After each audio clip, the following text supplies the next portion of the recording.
if you have ever felt like there is something kind of invisible holding you back, this conversation is for you. But you're looking for where is the biggest gap. And that is the house that you dive into and really unpack. We're really kind of looking at the areas of life of the individual and looking at where they feel they have gaps. It's astrologically inspired. It really is a great coaching tool. You are describing the process of transformation that so many of us embark upon when we hear that call of the soul. And these psychological archetypes, they are there to protect us, to help us belong, which is the number one human need, and to keep us safe. When you think about it, we haven't been taught in school how to feel our emotions. Truly, we're in a universe where we're playing out these archetypal stories, like we're actually living them. This is the bridge for me to bridge the passion for astrology and the passion for coaching. This is some powerful stuff. Well, hello there, and welcome to this special episode of the Astrology Hub podcast, where today we're going to be doing something a little different. And we're going to be giving you an opportunity to follow along with a technique that we think you're going to find very interesting. So if you have ever felt like there is something kind of invisible holding you back, like there's a next step you want to take, but something inside you keeps hesitating, this conversation is for you. I'm joined today by Plano, the incredible transformational coach and founder of Rise and Thrive, an ICF accredited positive psychology coaching certification program, and one of our very own Astrology Hub community members. She's also an Inner Circle member, Annie Framand. She is an astrologer, an organizational psychologist, and she recently completed the certification program and is now working for the Rise and Thrive Academy. You're going to hear her story later in the episode, and it is a powerful one. But first, we're going to explore a tool that's become a cornerstone of the work at Rise and Thrive, and it's called the AstroLife Blueprint.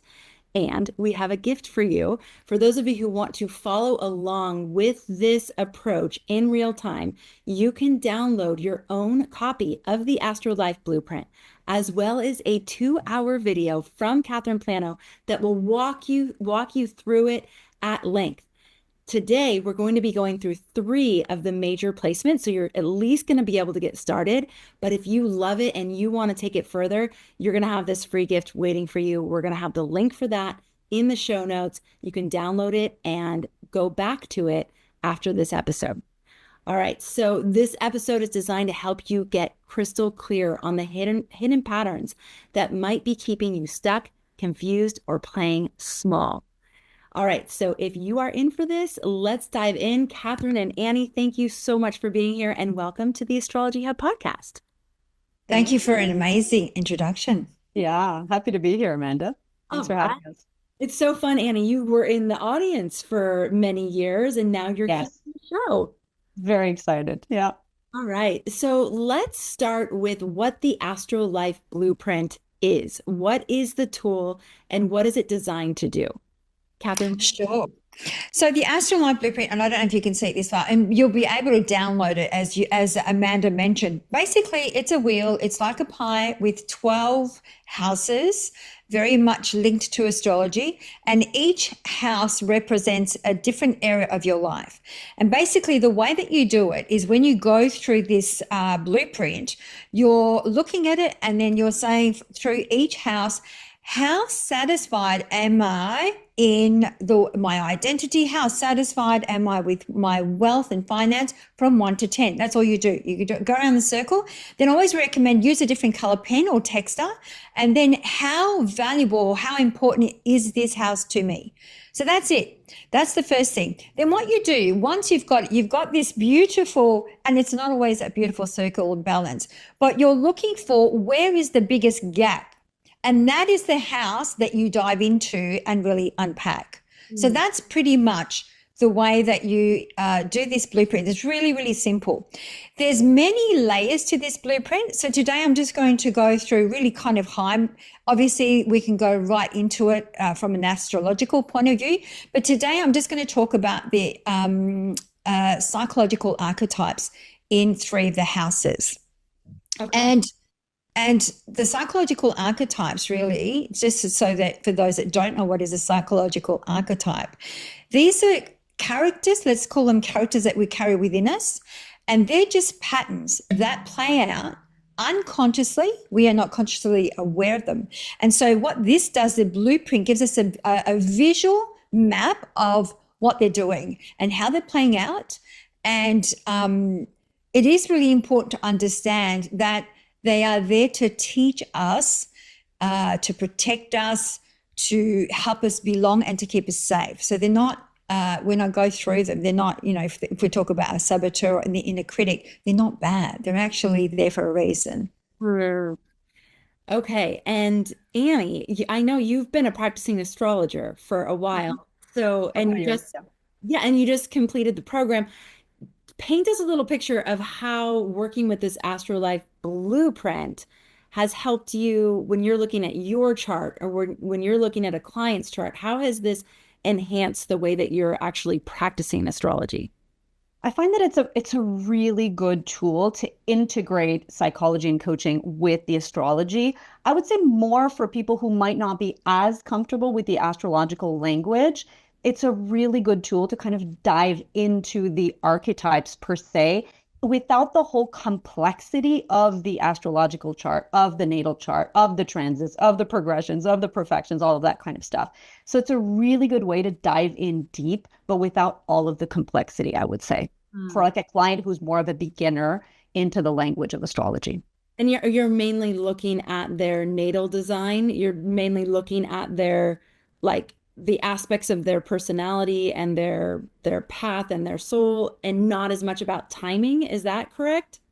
When I practice astrology, I use, for example, evolutionary astrology and psychological astrology, a little bit of the timing techniques as well. What I find, so that's when I look at either the natal chart or the transits or the aspects, those kinds of things. When I use the AstroLife blueprint, we're really looking at it, and Catherine can maybe explain it a little bit more in detail when we look at the houses, but I'll use it. It's not the natal chart per se. We're really kind of looking at the areas of life of the individual and looking at where they feel they have gaps in which areas of their life. So it is I don't know if I could say this, Catherine, astrology infused, but it's not the person's chart. It's astrologically inspired. And exactly. What I'm hearing is that it's more based around the houses, which is basically the areas of life. Yes. And identifying where people feel like something is important to them, but also where they might not really be showing up to their fullest capacity. So Yes. let me ask you this. Once somebody finds a gap, so let's say they go through all 12 houses and they identify maybe their top 3 biggest gaps between something they value, something important to them, and how they feel they're doing in that area of life. What comes next? Oh, so easy. So as Annie alluded to, there are many layers, but what we're going to be focusing on today is really it's a one-on-one coaching scenario where they fill this out as a tool. And so let's say they have a gap in the first house. So if you have a look at it, even if you weave in astrology, the first house is very much the house of Aries. It's about our self-identity and our appearance. It's the way that we show up. It's the way that we project ourselves in the world. And so here, it's also the different masks we wear, the different personas that we wear, and quite often we wear some of us have been wearing these masks for such a long time. We are not even consciously aware that we're still wearing them. However, there's what happens in this house. There is a light and shadow to every aspect. So for this house, the shadow here is feeling unseen, undervalued, and not feeling safe enough to be my authentic self. But in light, so when you think about being able to express myself, to fully step into my power and be confident with visibility. So you can see that every house has a light and shadow. So when we see that there's the biggest gap in the house, this is where we look at the psychological archetype. The psychological archetype in the first house is very much the mask. Now, the mask is the persona we play. And for us, we wear many masks, different areas of our life. We might wear a mask at work. We might wear a mask at home. We might wear a mask when we're when we're thinking about health and fitness. And so here, we have to understand that every psychological archetype has a purpose. So I always say with our psychological archetype, you can't kill them, you can't drown them, you can't get rid of them. The only way is to integrate and work with them. And so here, when you look at the purpose, what is the purpose of our mask? Well, the purpose of our mask is really for us to be able to fit in, to be accepted. It's that simple. Then you look at the secondary gain. And these, once you understand the house and where the gap is, then you can start asking questions around the psychological archetype. The secondary gain here for us is what is the benefit, or why am I hanging on to wearing this mask? And so it's as simple as it allows me to feel in control of how I'm perceived, and therefore I'm avoiding rejection and judgment. And then the third piece we look at is, what is it protecting us from? So what is it protecting me from by hanging on to this mask? So it's protecting me from fear of being seen as inadequate, incompetent, unworthy, or even failing to meet other people's expectations of me. So here then you can start asking your coaching client, where in your life are you hiding behind an image rather than being your authentic self? So what it does, it really drives you as a coach to ask the questions, understanding that the biggest gap is because they're wearing a mask. They're afraid of being their authentic, true self. Does that help? Okay, so you're saying where there's the biggest gap, the psychological archetype is at play. So Yes. you've already identified that. And then you can ask questions around what you're getting for being, for like acting out or being in that psychological archetype. Perfect. Okay. Always. Because it has a purpose and there's a benefit, like we're hanging on to it like a security blanket, and then it's protecting us. But then we go, at what cost?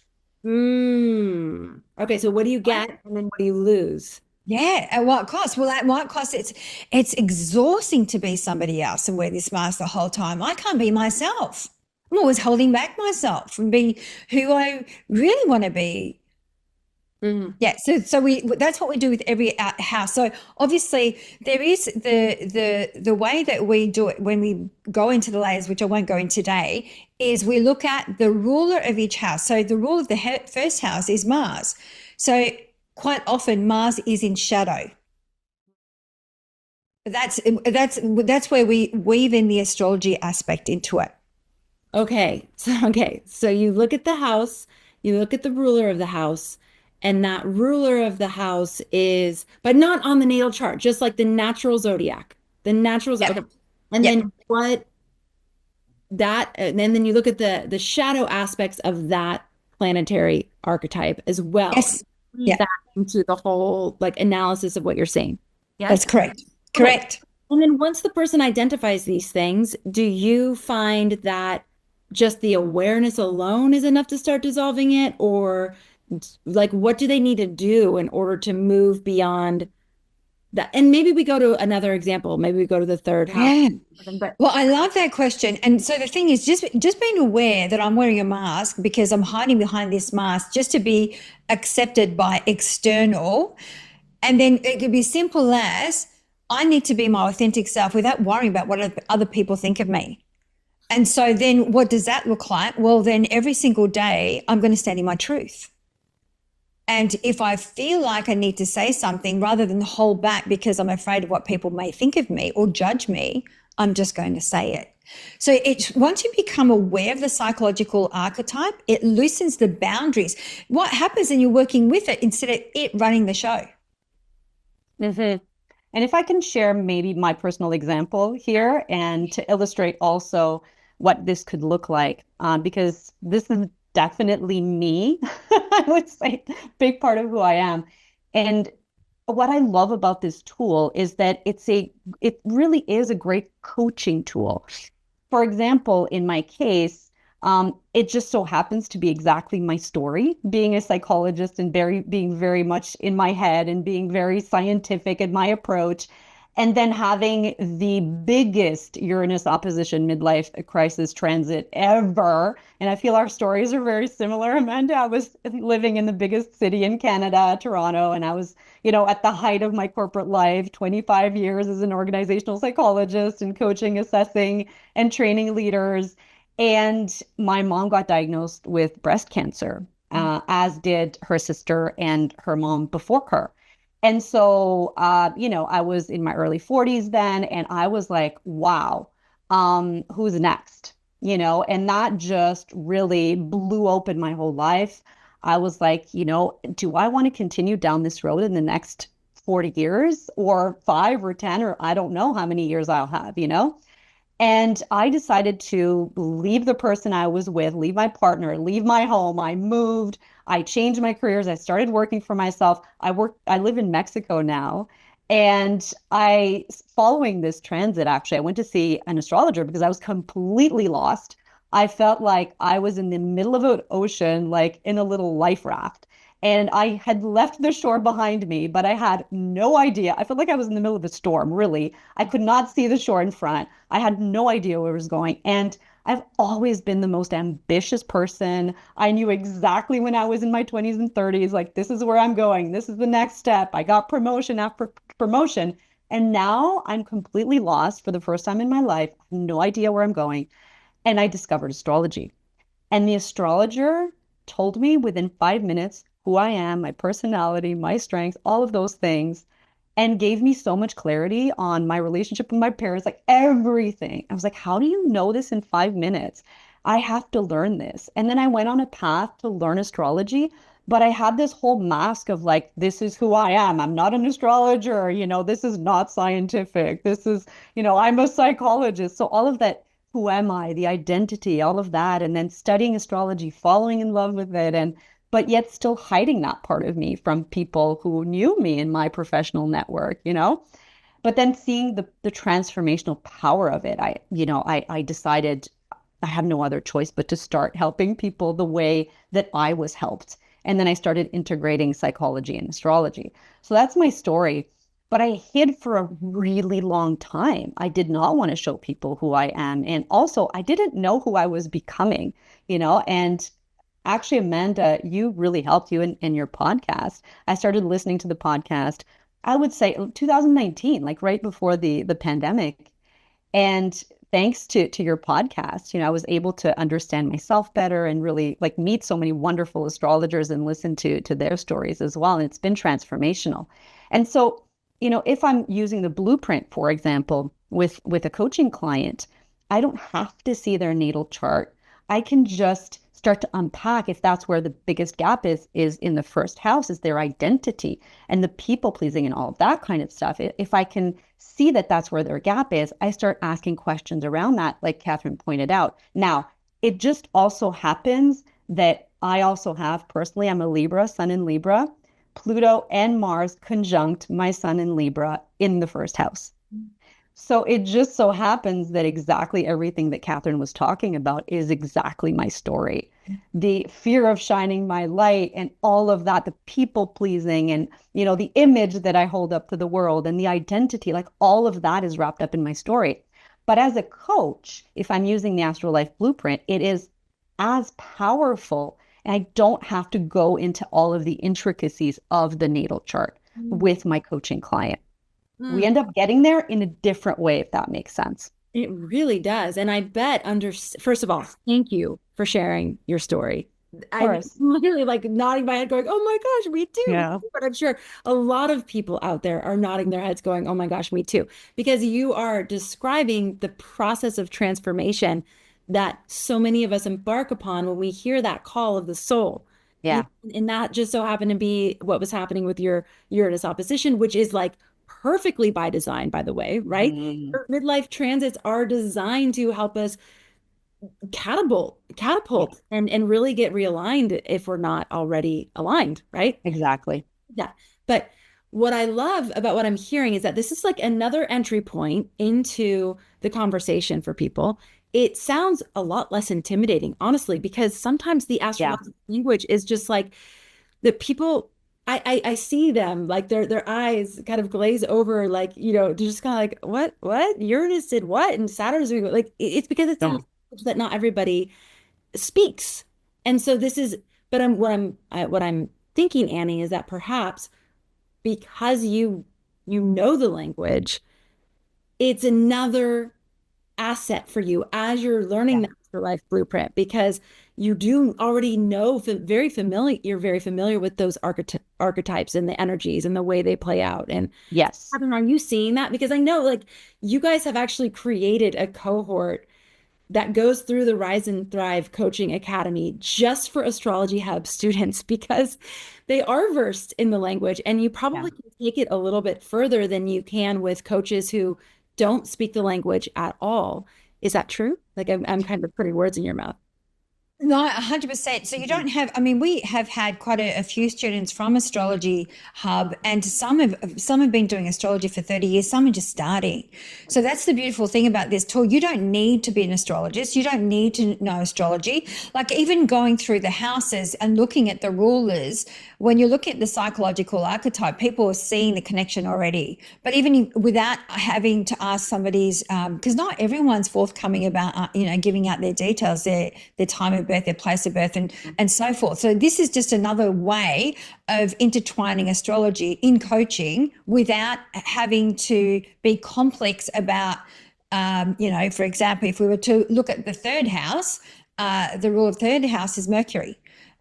It's simple because we know Mercury loves to communicate, but it's not just about, and this is the other thing too about this too, it's just not about external. We talk a lot about external, internal. It's about the way that the internal dialogue, the way that we speak to ourselves. And so if we look at the third house, it's not just about the words, it's the way that we think, the ideas that, take flight, the way that we connect through our conversations. And so here, when we look at, I might unpack the third house a little bit just to give you a little bit more insight, if that would be okay, Amanda. Oh, I love it. I Yeah. love it. And for any of you who are following along and you've already started filling out your, what's important to me. And what are the two questions again? So how satisfied am I in this house? So for example, I might say, well, how satisfied am I in my finance? I might go, well, I'm probably a 3. And how important is it to me? Oh, I would say 10.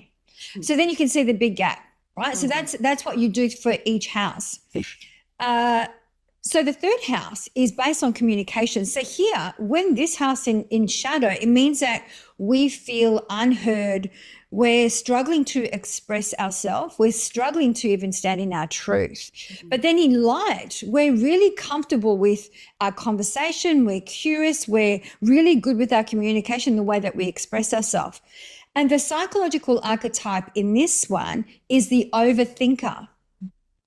Right? So you think about Mercury, it does a lot of thinking, right? So when you think about the overthinking, well, what's the purpose of the overthinker?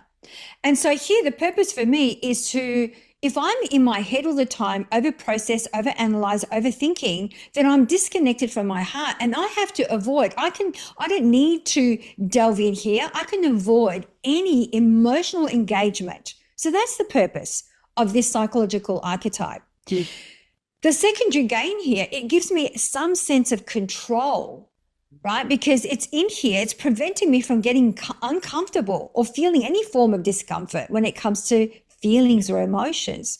We actually have a feelings. You'd be quite surprised how many individuals find it really to, one, articulate their feelings, or even getting in touch with their emotions, because they've been so conditioned not to feel. So we have a feeling wheel to help them with that. And then you go, well, what is this archetype protecting me from? It's protecting me from emotional vulnerability, but it's protecting me from being intellectually inferior. Yes, it makes me think of like how emotions can get labeled as like hysterical or irrational or, those things. And so being in your head all the time enables you to avoid Yes. Cycle like that. Right. 100%. Yeah. And so as a coach, then you'd be asking the coachee, like, how does overanalyze you, overanalyzing, overthinking, or overprocessing preventing you from feeling, from expressing your emotions, from trusting your intuition? And is there a safety element too to that? Because I would Always. say that a lot of times people don't feel safe Yeah. enough to be in that vulnerable sort of heart-based expression. And so maybe there's certain times or certain people where they feel more or less, but how does that come in? Like how much does the external situation the person is in, how much does that dictate how you would guide or lead them? So what we do is we always, in our sessions, a lot of the individuals are being taught to focus externally. Yeah. So it's about the other person, the event, the relationship. It's never about the relationship. It's never about the other person. And it's never about the career or anything external of them. It's always about ourselves because we are 100% projecting. And these psychological archetypes, they are there to protect us, to help us belong, which is the number one human need, and to keep us safe. Always. So this is why it's really important for us to, because they want to be seen, heard, and valued just like we do. So they play a role. And the moment we understand they play a role and they have a purpose, it's so easy to work with them. Yeah. And it's so easy then to make the changes, because I can't tell you how many people say, it's a different year and a different relation. It's the same pattern over and over again. But that's the psychological archetype running the show. Mm-hmm. And when you think about it, we haven't been taught in school how to feel our emotions. And emotions are in our body, and we are so in our head, most of us. But we're not taught that at school, very rarely, And so the world of emotions, there's this great app that I just discovered called How We Feel. It's helped so many of my clients because just the language of emotions, we don't, either than I feel good, I feel bad. So many people have difficulty identifying, what exactly am I feeling? Good, proud, good, elated, good, which good, right?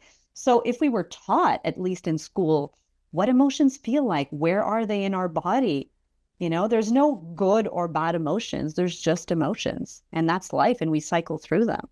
But, unless you're facing an emotion like grief, for example, which really is kind of like a roller coaster ride, you're working one day and then the grief just comes and you start crying. It can happen, right? It can overwhelm you. Unless it's that type of emotion, then it's easier to bring it below the surface and keep it there until later on, as Catherine was saying, it keeps showing up just with different masks in different situations with different people. Mm-hmm. So, but feeling emotions, we are not taught that in school, unfortunately. So we don't learn how, and it remains uncomfortable. Well, and not only at school, right? At home. I mean, because adults that are raising us also did not learn how to deal with things. And and this is a jump that I'm making, but when people join the program, and because I know a big part of your program is actually each coach is going through this process themselves. Yeah. They're actually getting coaching as they're learning how to be a coach. Yeah. Do you see that people's lives transform? Meaning, do they need to be ready for some level of transformation? Because I would imagine, like, let's just take the first house or even the third house, the ones that you've done, that when people start standing in their truth, for example, when people drop the masks, for example, that it does shake the foundations of what they've built on some level. So how does that play out, or how do you see it? Well, I'll say what I see, and I'll probably throw it over to you, Annie, because you've experienced it yourself. But what I see is, and that's why we say we guarantee everyone goes through a transformation, because we see once they do the deep work on themselves, they change jobs, they leave their partners, they move countries, they start their own business. It's amazing, the transformation. You know, some people have just decide to quit and get up and go. You know, it's amazing, the changes. But maybe Annie, you can describe a little bit more. Yeah, can I just say something real quick though? Because I'm imagining the Amanda sitting in New York City prior to my huge life transition and transformation and overhaul. And had you told that Amanda that she would end up going through this big transformation, that made her get to a point where her marriage no longer worked, her financial reality was in complete shambles, all this, I don't know if I would have gone. I think I would have been terrified of that, right? Like I would have just, oh my God, that's too scary. So I don't know if you can speak to that, Annie. Yeah, sure. And I think people go in as far as the transformation goes, as far as they really want to, Yeah. right? So there's that. And I would have to say, in my opinion, we self-select for this program in that I don't know anybody who wasn't really ready for a transformation somehow, right? And everyone I know that was in the program, whether it's, students that I've coached through the program or that I was in the cohort with, like we've all changed on some level. Yeah. So you can go as deep or as shallow as you want, but there is a transformation for sure. The program is designed that way. And honestly, in my opinion, it's really hard to be an effective coach if you haven't gone through a certain form of transformation yourself. Oh yeah, because then it can be felt that there's not that level of embodiment. Yeah. That speaking from some level of experience, not that you've experienced what everybody else has experienced, but when you've gone through it, then you can speak to it differently. Exactly. I love what you're talking about too, because this is the unstuck part. This is the, like, any of you out there who are feeling like there's something else, there's something calling me. I feel stuck. I feel stagnant. I feel bored. I feel like there's more, like I'm here for something more. Those are the soul level calls that start to creep in when you are ready.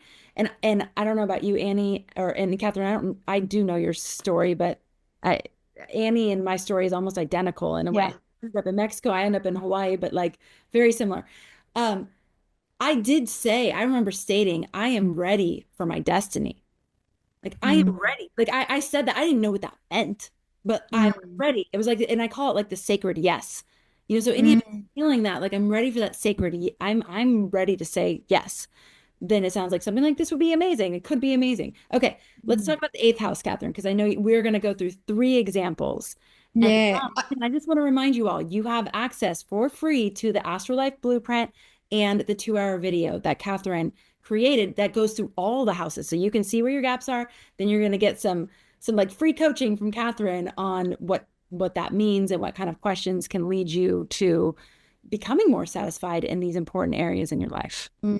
Yeah. And I just wanted to also share that sometimes we have individuals that join the program not for themselves, but to help others. And so it's through that, then they go, oh my God, I didn't even know that's what I was going through. I couldn't even put a word to it. I couldn't contextualize. I didn't even know I was people pleasing.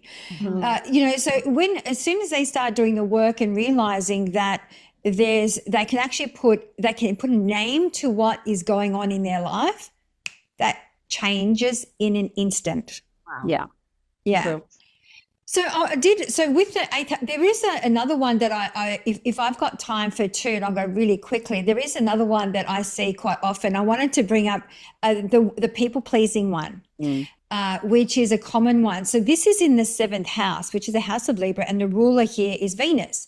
So here, the house, when it's in shadow, it's feeling undervalued, under-recognized, not seen or heard or valued in a relationship.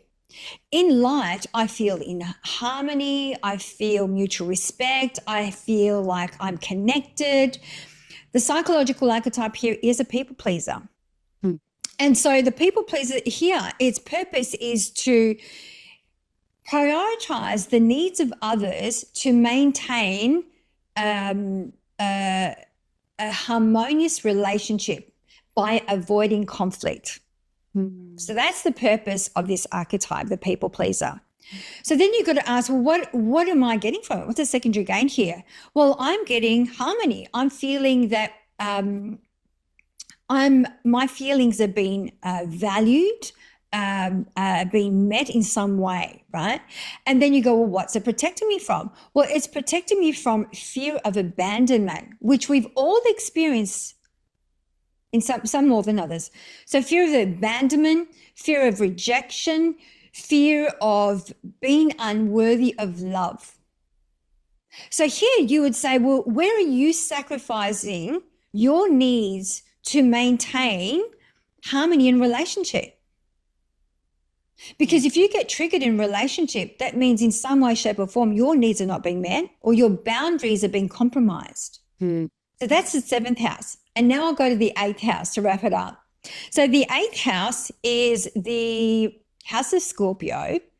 And here, well, it depends on the ruler, whether it's the traditional or the modern ruler, so whether it's Mars or Pluto. But here in the 8th house, we look at this house, when it's in shadow, we feel very much disempowered. We feel even like our power is not being seen, or we've been ignored in some way, shape, or form. And in light, it's the opposite, right? In light, I feel empowered. I feel a deep sense of trust and transformation and growth. The psychological archetype here is the saboteur. And the saboteur does have a place. It serves us in some way. So the purpose of the saboteur, what it does, it destroys or undermines any intimacy, power, or anything before it can be taken away from us. So I'd rather me not participate in it, rather than it being taken away from me. And I see this myself in relationships. I sabotage my relationships. So I'd rather me being in control and leave them before the other way around, right? And then you go, well, what's the secondary gain here? Why is this psychological archetype, why am I hanging on to it? And so you look and you go, well, it's giving me a sense of control. This way I can't be betrayed or won't experience betrayal, loss, or being vulnerable. And then you got to go, okay, so what's it protecting me from? It's protecting me from feeling powerless, manipulated, deeply exposed. So here you go, well, how are you self-sabotaging? It depends what area of your life, so that you don't have to face your own vulnerability and your own transformation. This is some powerful stuff. See, that one, like, it's also protecting your self-image, because that rejection can be so devastating to the self-image or the self-confidence. So in a way, the saboteur is like, look, you don't have to go through that. Yeah. Or that ever happens to you. Yeah. Wow. Or don't get too close, just keep this wall here hidden, so you don't have to open up your heart fully, just in case they do wrong by you, or just in case they leave you, because you've always got that sense of control. That's okay. I knew they were going to do that anyway. Oh, wow. Okay. You all feeling this? This is some deep, deep work. And so you're doing this within a business setting, like with leaders? Like, tell us about like where this is mainly being applied when you're everywhere. Yeah. And organizations, all levels, leaders, all levels, up to executive. Absolutely. Yeah. You have to give a warning to the companies that their leaders may quit on the other side. No, well, and that's the thing. That happens. I have. Yeah. Yeah, I was like, I've done it twice, actually. I'm like, if we're doing this, it is possible that they may not choose to stay in their current job. You know that. You're okay. You're going to pay for this. And they said yes. Yeah. In one case, the person stayed and actually got promoted. In the other case, they left. But well, yeah. The truth is, you want people in your company that actually want to be there. And it is exactly aligned with their purpose and their calling. And if it's not, it's probably better that they're not there, because on some level they're probably sabotaging the success of the company, because they're sabotaging their own selves, right? Exactly. Yeah. So a very aware kind of leader, I think, would be fine with that. Would be good. Okay, so you're doing it in all settings. It's not just in the business setting, it's in all different kinds of settings. Give us Yeah, I mean, we do this with a lot of corporations where they do the AstroLife blueprint, and it's to me it's magical. You get straight to the point. Yeah. There's no you know fluffing around. It's like it goes in deep quickly because it actually, as soon as you know where the biggest gap in the biggest gap, then you know the archetype you're working with. You can ask questions around that. Mm-hmm. It- Yeah. It's so fascinating to me because it just shows how this archetypal language speaks to all of us. I mean, it is truly, we're in a universe where we're playing out these archetypal stories, like we're actually living them. And Right. that's why it can go right to the heart of things. And that's why all of us can probably feel some aspect of ourselves in all of the archetypes we've even just talked about today, but that there's a shared humanity in that, and I can Yeah. just see a level of compassion that would come through for yourself, for other people who are also playing out these archetypes in your life, okay. So tell us a little bit about ICF accreditation, because I don't really know what that means. I know that there's people in our audience who have reached out and said that they're interested in joining your coaching app, meaning like they're already coaches, they want to coach with Rise and Thrive, but there's something specific about ICF accreditation for coaches. And Catherine, can you tell us a little bit about what that is and why it's so important? Absolutely. So ICF is International Coaching Federation. They're a global organization, and if a lot of corporations these days, because there are millions of coaches out there, millions and millions of coaches out there. The difference that working with corporate clients or getting clients is your accreditation. And I will throw it over to you, Annie, because you've experienced this yourself. So to be accredited for us, all the clients we work with, they ask for credentials. So they want to see the credentials, the certification, the credentials. So for us, you do need to be ICF accredited to work, because everything we do is even the app. All of the coaches on the app are ICF certified or accredited. Annie, did you want to share your story about Yeah, sure. ICF? So I became an executive coach years ago, let's say a couple of decades ago. That school is ICF accredited, but that's a level 1, so ACC accreditation, whereas Catherine's school is the level 2 PCC accreditation. And the letters are really important in the corporate world. And so I did 3 coaching certifications in between, a life coaching, feminist coaching, deep dive coaching, and neither one of those, they were great, but they were not ICF certified. And so I was looking for personally like the next level of accreditation. And so that's also why I chose Catherine's school. And also because I heard Catherine on your wonderful podcast, and I was like, this is it. This is the bridge for me to bridge the passion for astrology and the passion for coaching. What I love of Catherine's school really is that there's that combination of rigor and care that I personally have not seen anywhere else. And now that I've gone through the school and we have to submit recordings, and it's a very, very rigorous process. What it gives is kind of like that seal of approval or that certification for hiring companies, if someone wants to work in a corporate setting, for example, to kind of show, you know what, you have the rigor. It also, you need the number of hours to be a PCC level coach, for example. You need, I think it's 750 coaching hours, for example. So there is that rigor, there is that experience, there is that knowledge. And so to me, that was a really important criteria for choosing a school, because employers and organizations, consulting firms, et cetera, look for that seal of approval, basically. Wow, I bet it protects them on some level, right? Exactly. They like legally and for insurance, and it just probably gives them that like feather in their cap that they're doing their due diligence. Yeah. Working with accredited people. Annie, it makes me so happy that this was that bridge for you, because when I first met Catherine and I first met her, we had our first conversation, I went, oh my God, this could be so perfect for people in our audience who love astrology and want a really clear way to apply it.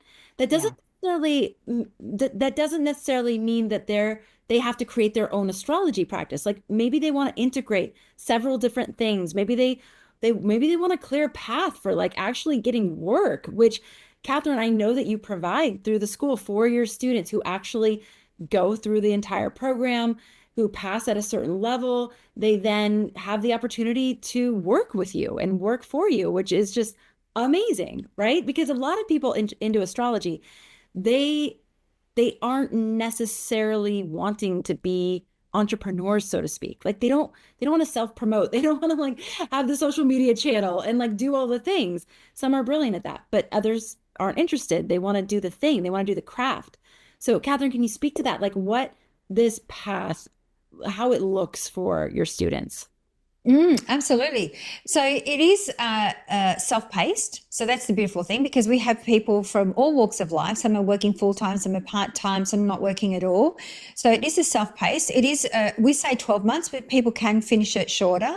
And literally, there are the only things that are kind of set over the 12 months period is your 10 mentoring sessions, which is what Annie was talking about. And they are basically once you are mapped into, like grouped into a group of three, by the way, so there's always a coachee and an observer. We look at time zones as well, making sure that the groups are going to be from the same time zone because they catch up outside of these sessions as well, which is really cool. And some have actually, they live in different states and they've flown over and to catch up with one another. It's just beautiful, the community that it's real a family. So it is self-paced. The only thing is that the 10 mentoring sessions, and then the thing is also the classes, we run classes all the time. So you get to choose what classes suit you at your time zone. Mm-hmm. So that's the beautiful thing. You get a lot of support. Annie, is there anything else that you want to share about your experience at the school? Honestly, the level of the teachings is unparalleled. It really, really is. I absolutely loved, the sessions, the teachings, the mentoring. Yeah, you have no other choice but to go deep and to get to know yourself better, really. Which will make and everyone's is so helpful. Like that's why I say no one ever fails because even the assessors, they go through the workbooks and they're guiding you on how to to get to the right answers, and so it's a beautiful ecosystem. Okay, and so we are starting another Astrology Hub cohort. So any of you out there going, oh my God, this is it. This is what I want to do. We are starting in June. There are 16 spots. Is that right, Catherine? There's actually 12. 12. Yeah. Oh, 12 spots. Okay, 12 spots, you guys. So if this is calling to you, now is the time. And you can do a one-time investment or you can pay monthly, right, Catherine? That's correct. Yep. So they want to make this accessible for you to join. And can we talk just a tiny bit more about, first of all, we're going to put the link in the show notes as well if you are interested in joining this next cohort that begins in June. Can you tell us about what happens after graduation? So you go through the whole program, you took the time you needed to do it, and then after graduation, what happens? So then you can actually come and work with us. So there's different ways you can work with us. So Annie's actually just started with the academy. She's one of our teachers now, and also is on the app. She just put herself on the app and will help with corporate. So there's options for you. You can either become a coach on the app where you basically pick the hours that you're available, and this is where it's once again it suits whether you're a full-timer, part-timer. Some people want to test the waters first, so they might just do, and it depends too because of the different hours. So in Australia, I know there's some individuals that have got children and they work at nighttime, which is morning over in the US. So it's beautiful because we've got clients all over the world. So then you can pick your time. Or if you don't want to be working on the app and you've done corporate work like Annie, for example. So Annie's in the academy, but also will be helping us with corporate work. We've got research work with a university as well. So there's lots of opportunities. We're the only academy that has job placement. I don't know any other academy. So I'm only going by from our research, but I don't know any other academy out there that has job placement. I mean, it's outrageous. It's amazing. I mean, this to me feels like a dream come true. Also, for those of you who want to eventually be teachers, like there's a lot of people interested in astrology and coaching and psychology and these things that really go beautifully together who are great teachers. And so for them to have a path that could include teaching someday, like that is amazing that you can teach and you can write and you can do some of these other expressions of these helping professions. So that is amazing. Okay. Anything else, Annie and Catherine, you want to say to our wonderful community out there, the people that are like, oh my gosh, this could be for me. Oh, and also I wanted to let you know that when the June cohort gets filled up, we are going to go to, I think, a waiting list, or maybe there would be like a spillover. But if you want to get started right now, this is definitely the time to hop in. Oh yeah. And now we've graduated, I think, like over maybe close to 30 people through the program. I think it's 36. 30? Yeah, I think there's been, I think about 36 through the program. Yes, I got to meet one of the graduates in Texas actually recently. And Oh, fun. just graduating from Rise and Thrive. I'm like, oh my God, it's the best. Oh, wow.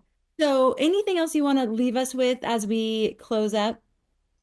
Yeah, I would say, as you've said before, Amanda, if you're feeling the call and the inclination, you will not regret it. You're in for a treat. Like, really, I would highly encourage you to sign up. And I can maybe offer this, Amanda, if people aren't quite sure and they're really kind of on the fence. I mean, we can do a coffee chat, 15, 20 minutes. I can connect with them and, talk a little bit more about my experience, get to know them and answer their questions, if it can help. But yeah, like, honestly, you're in for a treat. Best Academy. That's what I love about you guys too. There's such a personal touch. There's such a human touch. And I've noticed that with every cohort that we've sent through the program. It's like Catherine and her team are hands-on. You're not just like throwing self-study, self-paced thing. You're engaged and you're getting feedback and you're getting human connection, which more and more these days, that's becoming very rare. So yeah. Oh, 100%. And I think also I should mention that apart from when I say it's self-paced, we have Q&As every month, twice a month. We have master classes. We have a lot of additional classes that are not part of the academy, because I always say once you're a student of the academy, a student for life. And so we're constantly doing research, and anything that we discover, we share, we teach. So we're constantly, so if you like learning, if you like expanding, if you like being Jupiter, let's talk about Jupiter archetype. This is definitely an area of growth for all of us, even for myself, right? So for me, I learn from every single one of you as well. So it's not that I share what I learn, but I get so much from you as well. And I thought, honestly, I was like, this is my 5th certification. I'm a psychologist. I've been practicing for 25 years. I've learned so much and I'm still learning now. So yeah, it's a wonderful academy, really, truly. wow, Catherine, I didn't pay her to say that, by the way. No, you did not. That's amazing. You've done some incredible work. Thank you for sharing your gifts with so many people, and then that ripple effect of them going out and helping other people. It's beautiful. Okay, so thank you everybody for being here. I hope that you go download your free AstroLife blueprint. I hope that you watch the video from Catherine. If you are feeling inspired, go check out the Academy. We're going to put the link in the show notes. It is a special Astrology Hub cohort because our students are even more inclined towards the astrology. So they just give us like our own little group. So you're going to get to meet other Astrology Hub community members, some inner circle, some not. I know that it's drawn from both. And otherwise, I'm excited for you. Like, I'm excited for you. If this is what you're doing next, that's like amazing. So thank you for listening. Catherine and Annie, thank you so much for being here and sharing your experiences and your stories. And I can't wait to catch all of you on the next episode. Thank you for being here, and thank you for making astrology a part of your life. See you soon.